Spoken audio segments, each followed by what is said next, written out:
오늘 우리가 읽은 이 말씀은 내용을 잘 알고 있지만 직접 행하기에는 너무 어렵고 부담스럽고 하기 싫은 예수님의 말씀입니다. 원수를 사랑하라. 이제 원수가 각자마다 다 있으시겠죠, 마음에. 딴 사람은 몰라도 이제 그 사람만큼은 조금 그런 미워하는 자에게 잘 대해줘라. 이거는 할 수 있을까요? 이것도 안 될 것 같아요. 미워하는 사람을 생각할 때는 그냥 할 수 있는데 눈앞에 딱 나타나면 이제 우리 인상이 먼저 싹 써지잖아요. 저주하는 자를 축복하라. 저주하는 자를 축복하기는 좀, 모욕하는 자를 위해 기도하라. 이거는 좀 가능할 것 같아요. 누가 우리를 모욕해도 그 사람을 위해 기도하는 건 그렇게 어렵지 않을까? 마음속에 한번 생각해 보세요.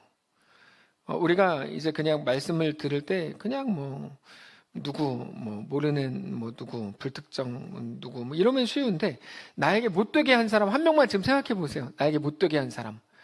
너무 많아서 고르기 어려우시겠지만, 그래도 한 명만 딱 떠올려 보세요. 한 명만.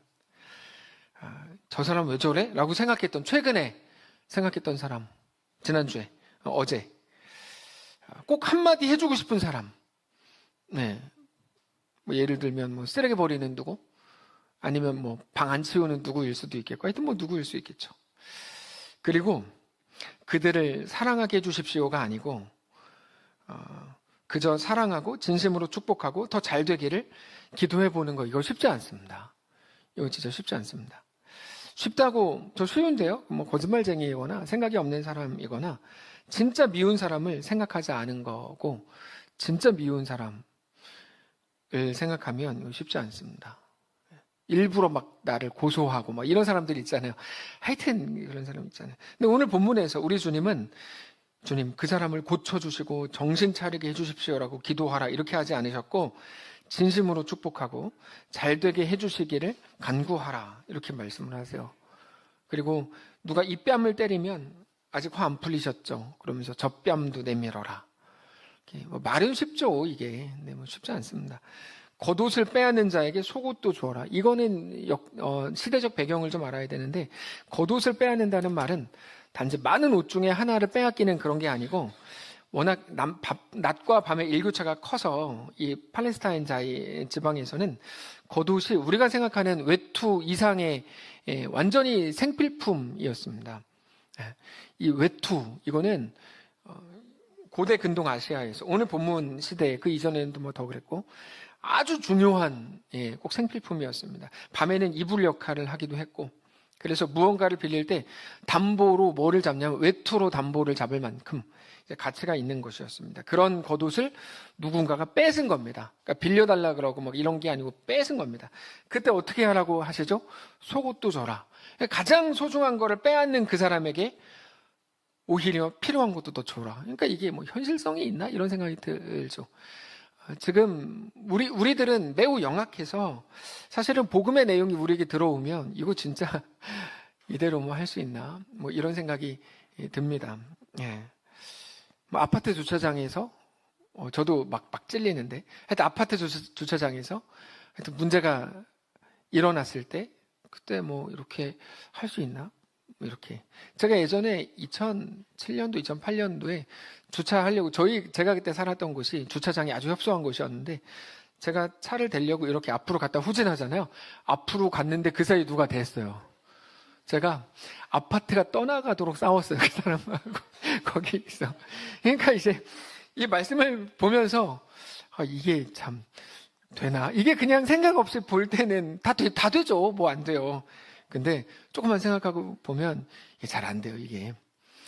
아마 모르긴 몰라도 교회 주차장에서 싸우신 분들 계실지도 몰라요. 왜 차 안 빼냐고 이랬을지도 몰라요. 뭐라 그러는 게 아니라 그게 우리의 실력이라는 거죠. 잘 안 되실 겁니다. 이게 어렵습니다. 어렵습니다. 누가 돈을 빌려달라고 하는 사람에게 돌려받을 생각하지 말고 그냥 줘라.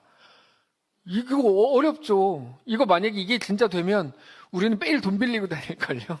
어차피 안 돌려줘도 될지도 몰라 그러면서 우리 머리 그렇게 쓰니까. 그러니까 이런 내용들은 사실 기독교 신앙을 갖지 않은 사람들까지도 다 알고 있을 만큼 유명한 본문이지만 말씀을 받는 우리에게는 매우 마음이 어려워지는 본문입니다. 너무 어렵죠. 예. 근데 우리가 오늘 본문을 대할 때 진짜 우리 마음을 진짜 어렵게 하는 이유가 따로 있습니다. 내용이 막 불편하다 이런 게 아니고, 우리가 오늘 본문을 볼 때 우리는 다 우리를 누구라고 생각하냐면 피해자라고 생각해서 그래요. 예를 들어서 겉옷을 빼앗긴 사람, 이쪽 뺨을 맞은 사람, 뭐 그런 거라고 우리가 스스로를 인식하다 보니까 피해자라고 생각하니까, 내가 피해자인데 어떻게 나한테 못되게 한 사람들, 가해자인데 그 원수 같은 사람들, 나를 미워하는 사람들, 나를 우습게 본 사람들 있잖아요. 예, 나를 저주하는 사람들, 조롱하는 사람들을 어떻게 사랑하고, 심지어 그들을 위해서 그들을 정신 차리게 해주십시오, 이렇게 기도는 할 수 있지만 진심으로 그들을 축복하는 기도를 어떻게 할 수 있나. 이 뺨을 맞은 것도 억울해 죽겠는데 분명히 그 사람 나를 우습게 봐서 그렇게 한 것 같은데, 뭐 예를 들면 우리 밑에 집, 우리 위에 집, 예를 드는 겁니다. 예, 저희 윗집은 없습니다. 꼭대기층에 살아가지고. 그러니까 그런 사람들, 우리 옆집, 어떻게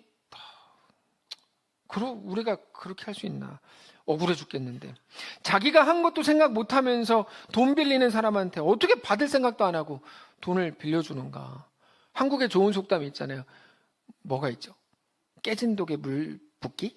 뭐 그런 비슷한 거 있는데, 하여튼 그렇게, 그럼 내가 빌려주면 뭐 교회에서 언제까지 빌려줘야 된단 말이야, 뭐 이런 생각 우리는 합니다. 억울해서도 못하고, 그래서 교육적으로도 안 된다고 생각합니다. 근데 여기 함정이 있어요. 우리가 말씀을 읽을 때 함정에 자주 빠지는데, 함정이라는 말을 조금만 바꾸면 오늘 본문을 푸는 열쇠가 되기도 한다, 이런 의미죠. 그 열쇠는 바로 내가 피해자가 아니고 가해자였다는 것을 알게 되는 것. 그럼 오늘 본문이 싹 풀립니다. 오늘 본문 싹 풀려요.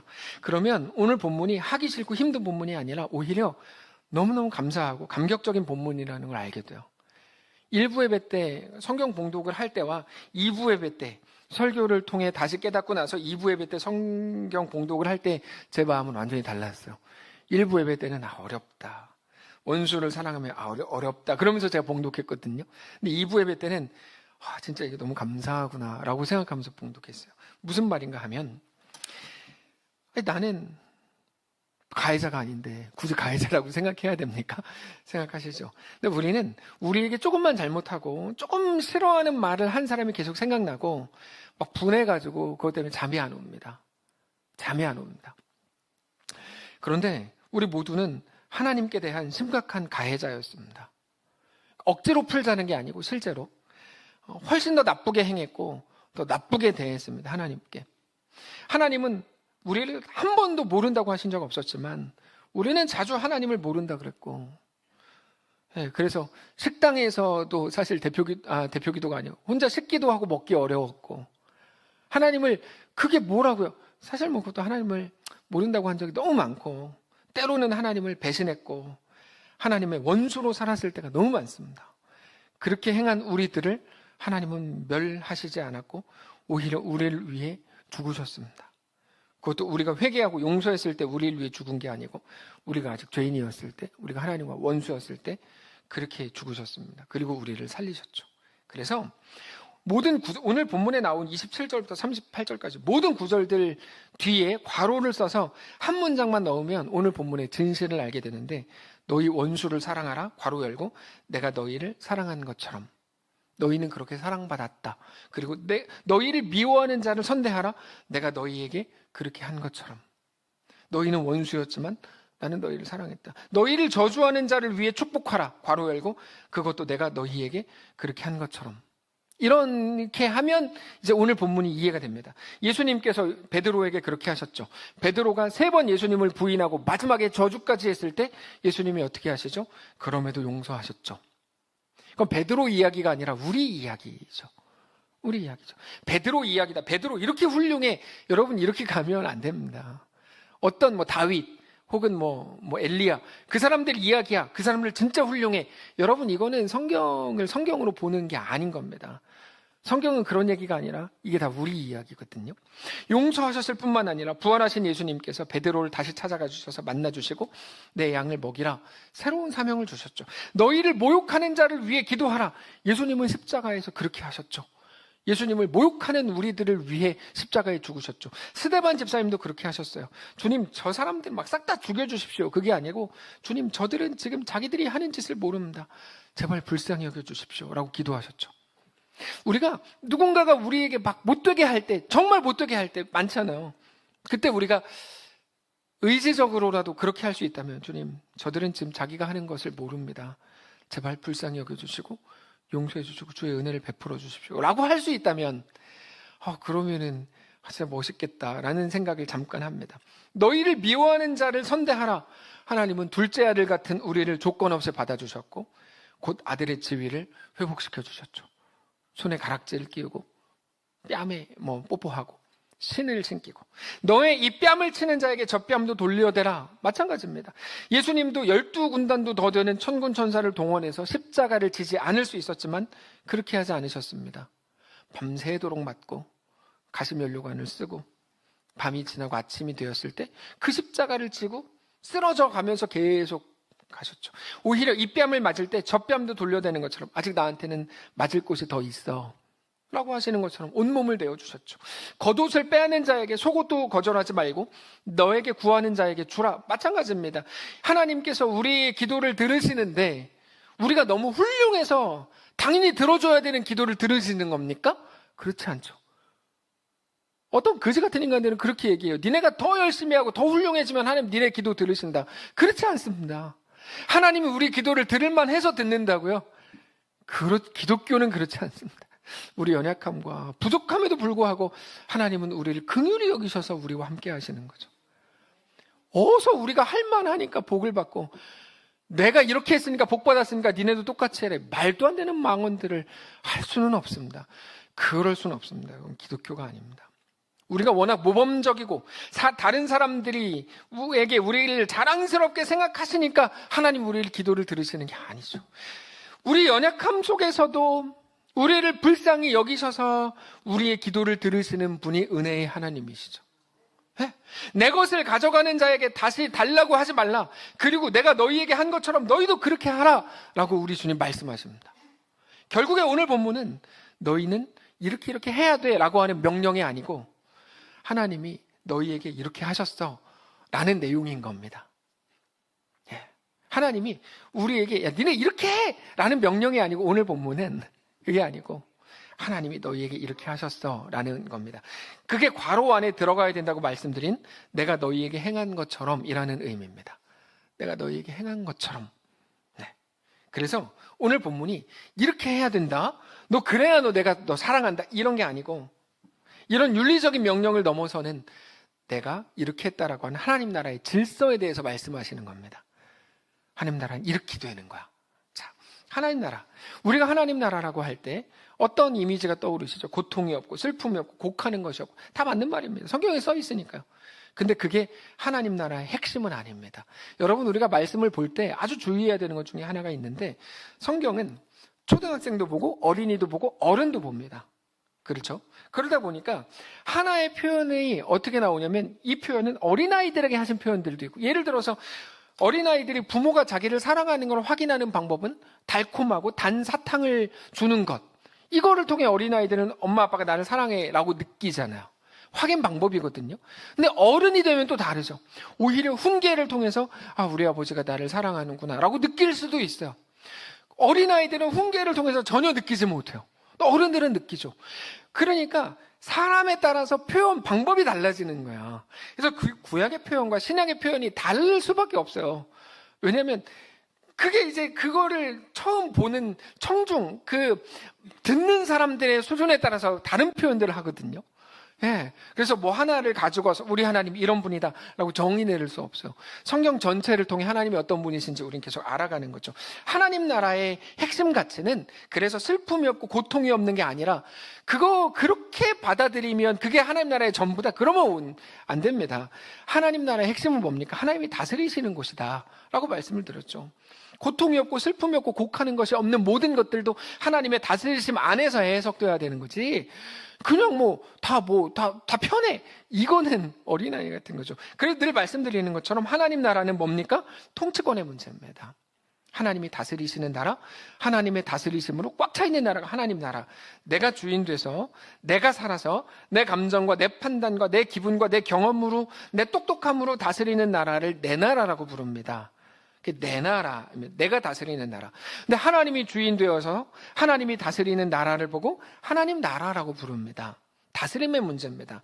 모두가 하나님 앞에, 하나님의 말씀 앞에, 하나님의 다스리심과 이끄심 앞에 바싹 엎드리고 굴복하는 나라, 하나님 나라입니다. 그러면 더 불편해지고 부담스러워질 거라고 생각할 수도 있어요. 근데 그렇게 생각하는 이유는 우리가 세상 나라에 익숙해서 그런 생각을 하는 거예요. 나에 대해 너무 익숙해지니까 하나님 나라 소개하면 너무 어색한 거죠. 너무 어색한 거죠. 가끔 그럴 때가 있어요. 우리가 사역을 하기로 하고 막 이렇게 할 때 너무 어색해하는 분들이 계세요. 자기 나라에 너무 익숙해지면 그렇게 돼요. 세상 나라의 왕들은 더 폭력적이고 더 강압적으로 행합니다. 지금도 그러잖아요. 세상 강대국의 왕들 누굽니까? 트럼프나 시진핑이나 이런 푸틴, 김정은 이런 사람들이 있을 거 아니에요. 그 사람들은 더 폭력적이고 더 강압적으로 행해요. 그게 그들의 권력을 유지하는 방법이기 때문입니다. 근데 하나님의 통치 방식, 하나님의 다스리심의 방식은 세상 나라의 통치자들과 같지 않습니다. 강압적인 방식이 아닙니다. 하나님의 통치 방식은 뭡니까? 내가 너희에게 한 것처럼, 그겁니다. 하나님의 통치 방식이에요. 하나님이 먼저 행하셨고 완전히 이루셨고 심지어 그 혜택을 받은 사람들이 우리라는 걸 알게 되는 거죠. 다시 말해서 우리가 하나님 나라가 뭔지, 어떻게 세워져 가는지, 어떤 질서 안에 있는지를 정확히 알기 위해서 어떻게 해야 됩니까? 말씀을 통해 배우고 공부하고 암기하는 건 중요하겠지만 사실 그게 아니고 내가 받은 은혜와 사랑과 하나님으로부터 받은 용서와 용납과 이해를 알게 되고, 내가 어떤 사람이었는데 하나님이 나에게 어떻게 행하셨는지 알게 되고 기억하게 되고, 하나님이 어떤 분이신지를 그런 방식으로 깨닫게 되면서 우리가 그렇게 살게 되는 거죠. 하나님 나라의 질서이고 하나님의 통치 방식입니다. 하나님 우리를 다스려 가시는 방식이 그겁니다. 강압적으로만 하지 않고 내가 너희에게 어떻게 했는지를 기억나게 하시는 방식으로 우리로 하여금 하나님 나라의 그 질서 안에 살게 하시는 거죠. 결국에 하나님의 행하심을 보는 것, 그렇게 하나님을 아는 것을 통해서 우리는 하나님 나라를 알 수 있게 됩니다. 그게 36절입니다. 오늘 본문의 핵심이 36절입니다. 너희 아버지의 자비로우심 같이 너희도 자비로운 자가 되라. 핵심이 뭘까요? 하나님의 어떠하심을 보라, 이거죠. 하나님이 어떤 분이냐 알면 된다. 저 얼마 전에 혼자 기도하는데 저도 모르게 첫 기도가 주님 저에게 능력을 주십시오 였어요. 그리고 깼어요. 깜짝 놀랐어요. 그리고 나한테 무슨 능력이 더 필요하지? 이런 생각을 했어요. 우리도 모르게 하나님께 주님, 지금 갑자기 긴급 재난 문자가 왔나 보네? 이렇게 갑자기 울리는 거는 그거밖에 없을 텐데. 자, 근데 나한테 무슨 능력이 더 필요하지? 제 꿈이 사실 슈퍼맨이 아니거든요. 근데 저도 모르게 자꾸 능력을 구하고 있어요, 하나님께. 그럼 나한테 능력을 주십시오. 능력을 주십시오. 마치 내가 능력이 부족해서 연약하다고 생각하나? 이런 생각이 잠겼어요. 여러분, 우리 부족함이 뭘까요? 우리에게 정말 뭐가 더 필요할까요? 여러분, 우리 부족함은 다른 어떤 게 아니고 하나님을 더 많이 기억하려고 하지 않는 것입니다. 그게 우리 부족함이에요. 어느 순간이 되면 하나님을 믿으려고 하지 않아요. 왜 그런지는 모르겠어요. 그저 지금의 감정과 지금의 판단과 세상에서 배운 가치관들을 더 현실적으로 믿는 게 우리 연약함이에요. 우리 연약함은 다른 데 있잖아요. 세상에서 배운 것들이 진짜야라고 믿는 것, 그게 연약함이에요. 분명히 오늘 하루가 다 가기 전에 우리는 오늘 주일이고 교회이고 믿음의 공동체 안에서 대화하고 교제하고 있겠지만, 그렇게 하겠지만, 그럼에도 불구하고 오늘 하루가 다 가기 전에 오늘 또 내가 믿은 하나님이 아니라 현실, 눈에 보이는 판단을 믿는 자의 주장을 분명히 우리는 언젠가 어느 순간 누구 앞에서 할 겁니다. 그게 우리 연약함이에요. 안 하고 싶은데, 진짜 안 그러고 싶은데, 우리도 모르게 예를 들어서 그 권사님들 모여서 이제 식사 후에 식당에 모여서 앉아 계실 거 아니에요. 그때 자기도 모르게 그 말을 누군가 할 거라니까요. 하나님을 믿는 게 아니라 현실과 내 눈에 보이는 판단을 믿는 자의 주장을 자기도 모르게 할 거예요, 분명히. 남자 성도들 저 컨테이너 가가지고 우리 이런 프로그램을 하기로 했어요. 컨테이너에 마이크를 설치하자. 그래서 점심시간에 나누어지는 모든 대화를 우리 온 교회가 같이 듣는 그런 은혜로운 시간을 갖도록 하자. 이게 이제 몇 주 전에 우리 같이 얘기했었어요. 그럼 재밌겠다. 그랬더니 거기 뭐 자주 가시는 분, 오, 재밌겠는데, 막 이렇게 얘기하셨어요. 근데 그런 거죠. 우리도 모르는 사이에 우리가 모여있는 그 자리에서 내가 하나님을 믿는 사람이야가 아니고 난 현실과 눈에 보이는 판단을 믿는 사람이야 라는 주장을 자기도 모르게 하는 순간이 오늘 있을 수 있다니까요. 제가 이렇게 말하니까 누가 그렇게 생각하시죠? 누가 그렇게 라고 생각한 당신이 그럴 가능성이 가장 높고 밤에 잠들기 전에 내가 오늘 또 하나님을 믿는 자의 고백이 아니고 현실과 눈에 보이는 내 판단을 믿는 자의 주장을 했구나 라는 것을 깨닫기라도 한다면 그건 은혜겠지만 그렇게 말한 것조차 깨닫지 못하고 잠자리에 들 가능성이 거의 100%입니다. 그게 너무 슬픈 거죠. 그게 너무 슬픈 거예요. 자, 몇 시간 후에 주무실 겁니까? 어떤 분은 뭐 지금 11시 반이니까 설교를 저렇게 길게 했는데 11시 반밖에 안 됐어 라고 생각하는 분들은 안 됩니다. 자, 아마 9시에 주무실 거고 어떤 분은 뭐 11시에 주무실 거고 조명원 사님은 새벽 3시에 주무시겠죠. 하여튼 뭐 사람마다 다 자는 시간이 다르니까 앞으로 남은 시간이 다 달라요. 하루가. 근데 그 시간 동안 진짜 우리 영혼을 잘 한번 지켜보세요. 근데 그게 우리 부족함의 실체예요. 하나님이 아니라 하나님이 줄지도 모르는 세상의 좋은 것들을 구하고 있는 것, 혹은 세상에서 들은 배운 것들이 내 판단의 근거가 되고 있는 것, 나도 모르게 그걸 주장하고 있는 것, 심지어 혈기를 부리면서 주장하고 있는 것, 그게 우리의 부족함의 실체입니다. 그래서 은혜 받았음을 인정하지 않게 되는 거죠. 무슨 말이에요? 용서받았음을 고백하려고 하지 않는 거예요. 하나님의 은혜와 하나님의 왕되심에 대해서 의도적이라고 하긴 좀 그런데 계속 인정하지 않으려고 하는 거예요. 사랑받았음에 감격하지 않는 거야.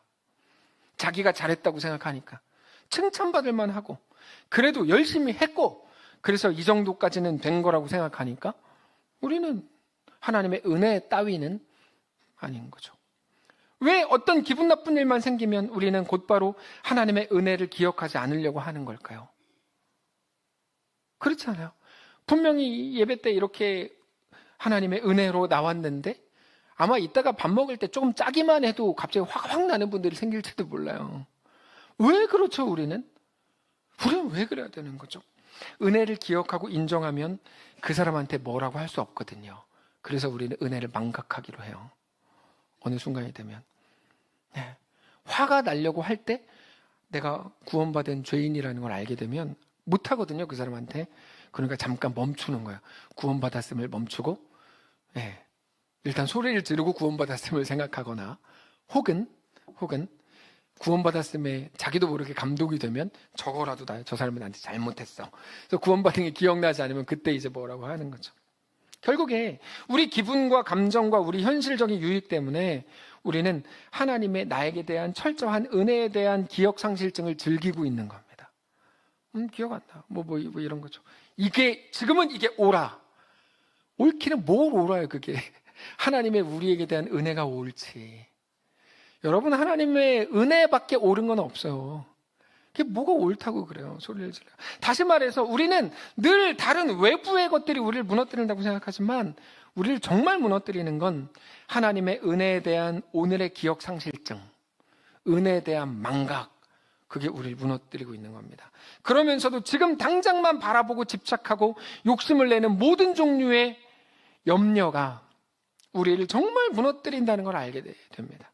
결국 하나님의 은혜를 우리가 기억할 수 있다면 우리의 삶은 분명히 지금보다 훨씬 더 행복하고 평안하고 감격적이고 여유를 되찾을 수 있을 겁니다. 이거는 말할 것도 없습니다. 결국에 악한 마귀가 우리를 무너뜨리려고 쓰는 방법은 너무 명확합니다. 뭐죠? 은혜를 기억하지 못하게 하는 방식으로 우리를 찾아옵니다. 이거는 거의가 아니라 언제나 그렇습니다. 언제나. 은혜를 기억하지 못하게 하는 방식. 내가 구원받은 것 이렇게 크게 갈 것도 없어요. 하나님께 용서받은 것, 내가 어떤 죄인인지만 알게 되어도 우리는 그때 그렇게 할 수 없습니다. 가만히 생각해 보세요.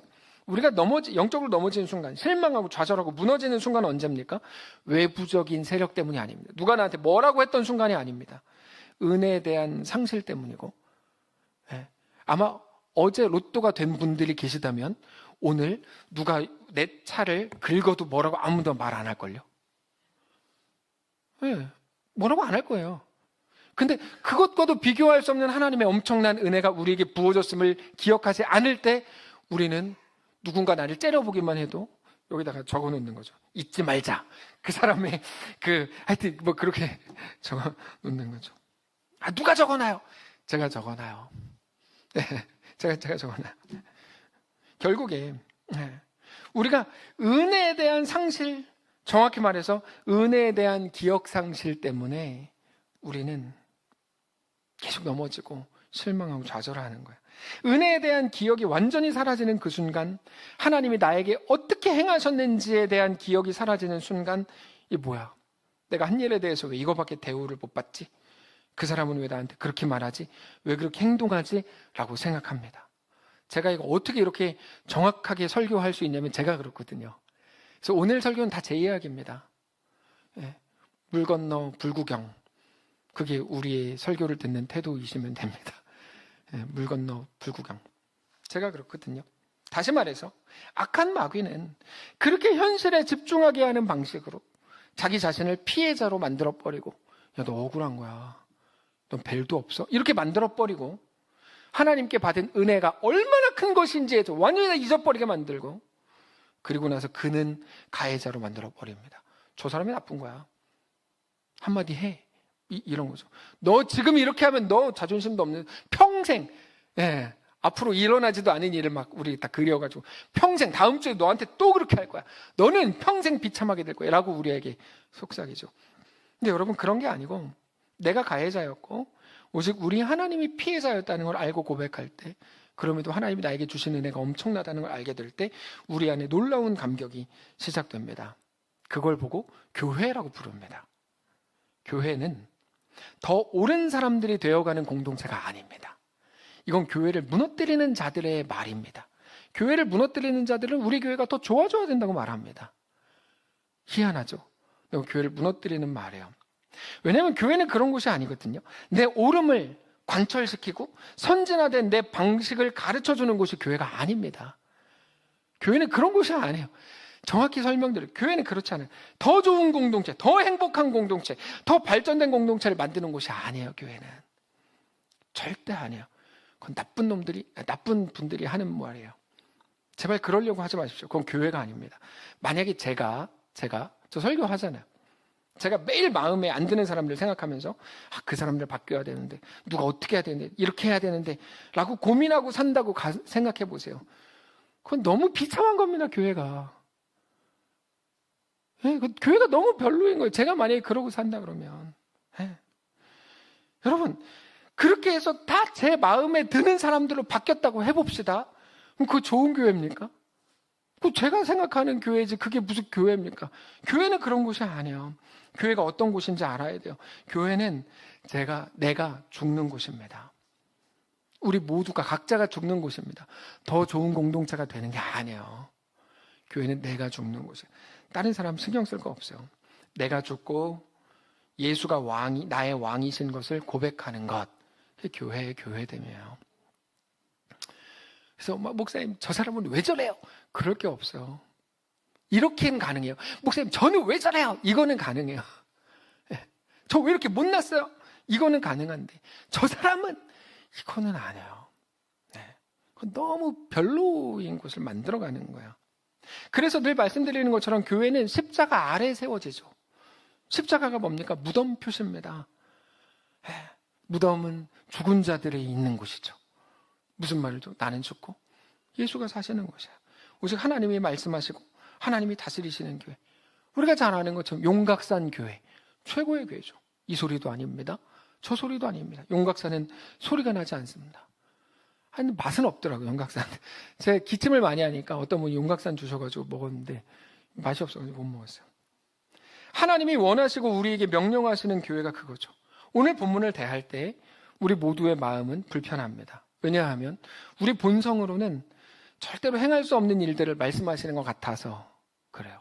그러나 우리가 하나님을 쑥 빼고 나와 그 사람의 대결 구도로 생각하면 정말 답이 없는 본문이지만, 하나님을 기억하고 하나님과 나와의 관계에서 볼 때는 이거 너무 은혜로운 본문이라는 걸 알게 되는 거죠.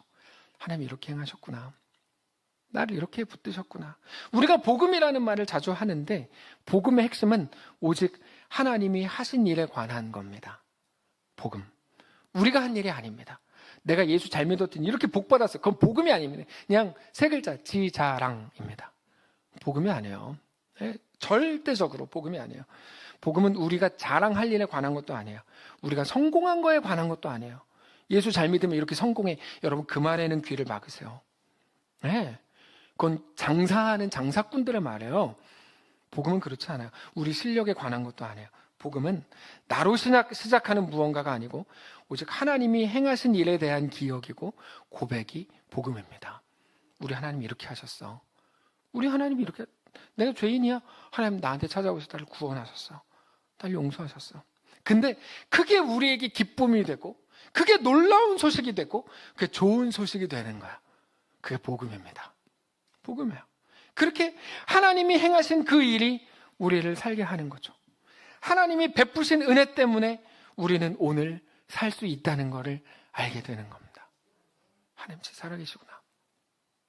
절망뿐인 내 인생에도 소망이 생기는구나.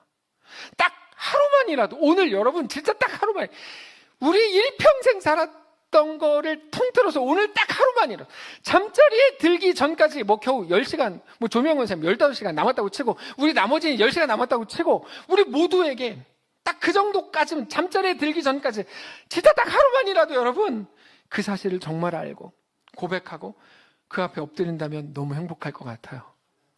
정말로. 근데 제가 믿음이 없어서 이 설교를 작성하면서도 그럴 일은 없겠죠. 이렇게 이제 하면서.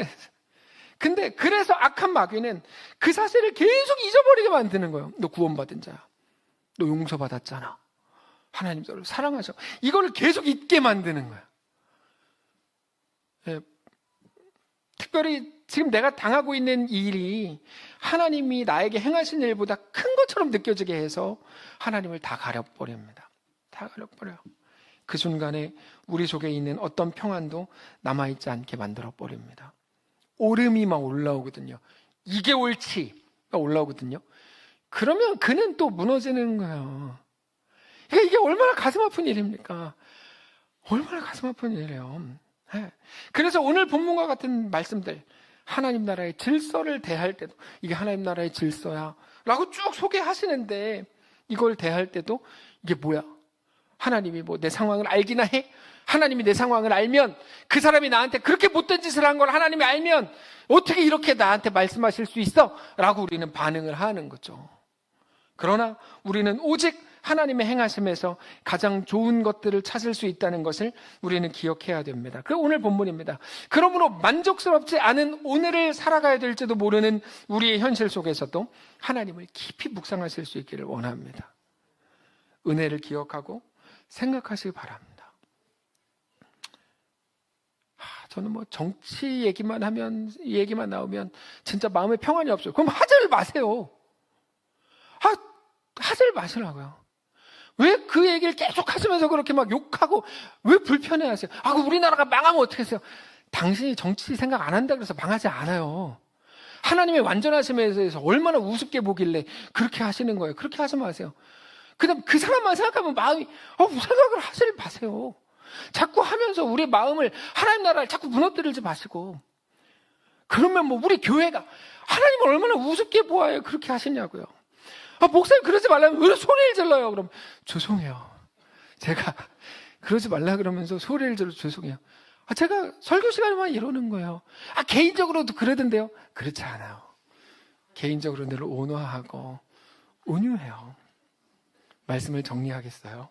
자, 여러분 그렇게 만족스럽지 않은 오늘을 살아가야 될지도 모르는 현실 속에서 하나님을 깊이 묵상하십시오.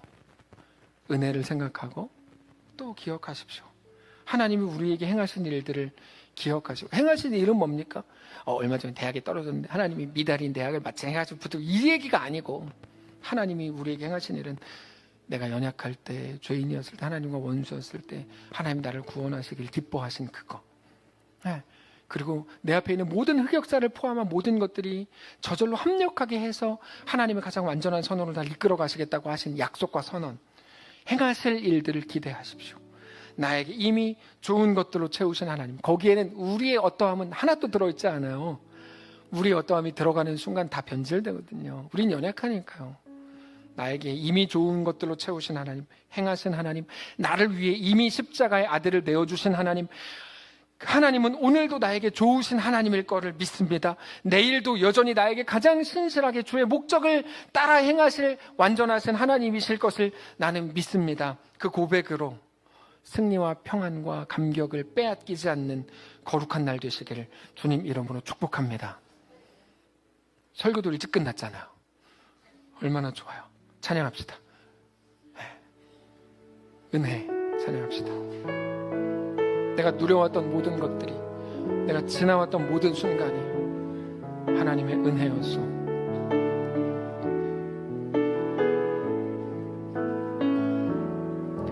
내가 누려왔던 모든 것들이,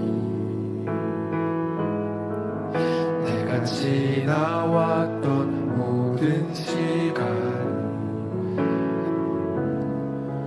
내가 걸어왔던 모든 순간이 당연한 것 아니라 은혜였소.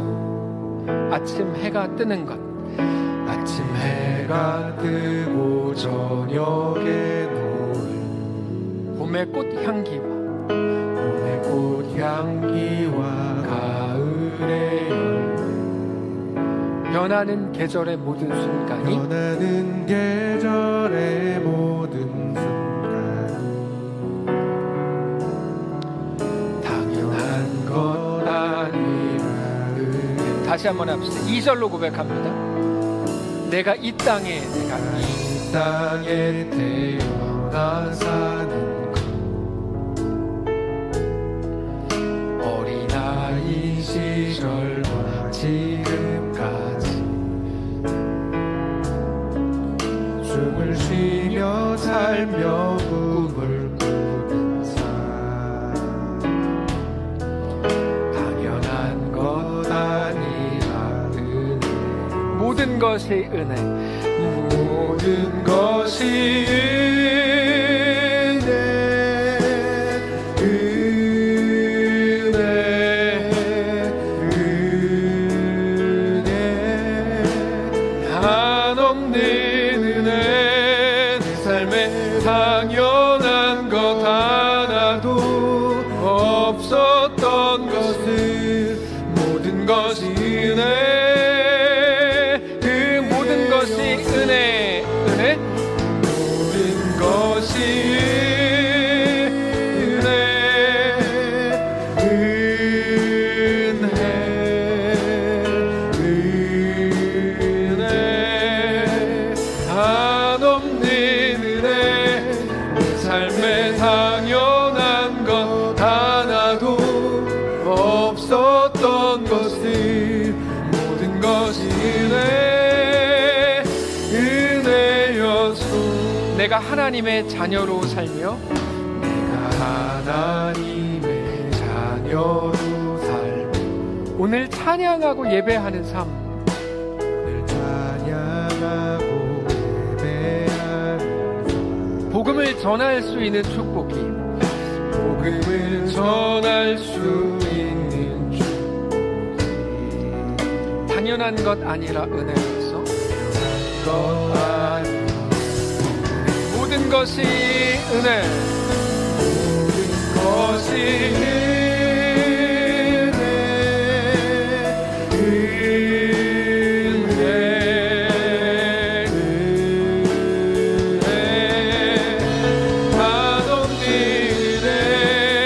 삶에 당연한 것 하나도 없었던 것을, 모든 것이 우리 눈 감고 다시 한번 고백합시다.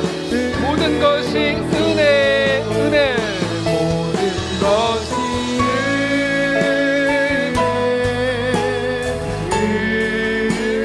은혜, 은혜, 당연한 것 하나도 없었던 것을 없었던 것은 모든 것이 은혜였소. 하나님, 이 은혜에 대한 기억 상실, 내 속에서 뭉개뜨리는 거. 지금 내 상황이 이런데 저 사람이 저렇게 날카롭게 날 쳐다보는데, 나한테 악의를 갖고 말하는데, 지금 내 상황이 이런데 라고 했던 모든 것, 그렇게 하나님의 은혜를 내 속에서 다 가려버렸던 것들, 하나님, 그것들에 졌던 지난 날들이 너무 억울합니다. 평안을 갖지 못하고 불안함으로 가득 채웠던 우리의 삶을 이제 멈추고 하나님의 왕되심 함께 하심으로 내 삶이 얼마나 풍요롭게 되었는지, 내 삶이 얼마나 감격적이게 되었는지, 내가 어떻게 기적과 같은 놀라운 삶을, 놀라운 신분을 갖게 됐는지 다시금 기억하고 또 생각하고 깊이 묵상하는 우리 오늘의 삶이 될 수 있도록 인도하시옵소서. 오늘 잠자리에 들기 전까지 하나님의 은혜만 계속 기억하기를 원하는데 우리는 또 실패하겠죠. 그래도 그때마다 또 우리를 찾아오셔서 말씀하시고 깨닫게 하시고 다시 기억나게 하시고, 하나님의 거룩한 백성들이 주님 허락하시는 놀라운 샬롬으로 가득 채워진 우리 모두의 삶이 되게 하시옵소서. 그렇게 행복한 교회, 그렇게 하나님께 온전히 드려진 교회 될 수 있도록 역사하시옵소서. 우리 주인 되신 살아계신 우리 주 예수님의 이름으로 기도합니다. 아멘. 이제는 우리 구주 예수 그리스도의 은혜와 하나님 아버지의 다함없는 사랑과 성령의 교통인도 역사 위로 함께 하심의 은사가 이 시간 주를 바라보며 예수 안에 허락된 그 길을 믿음으로, 은혜로 넉넉히 걷기를 소원한 사랑하는 모든 성도를 머리머리 위에와 그들의 자녀들 위에, 그들의 가정 위에, 그들의 생업 위에, 사랑하는 이 교회 위에 이제로부터 영원까지 함께 계실지어다. 아멘.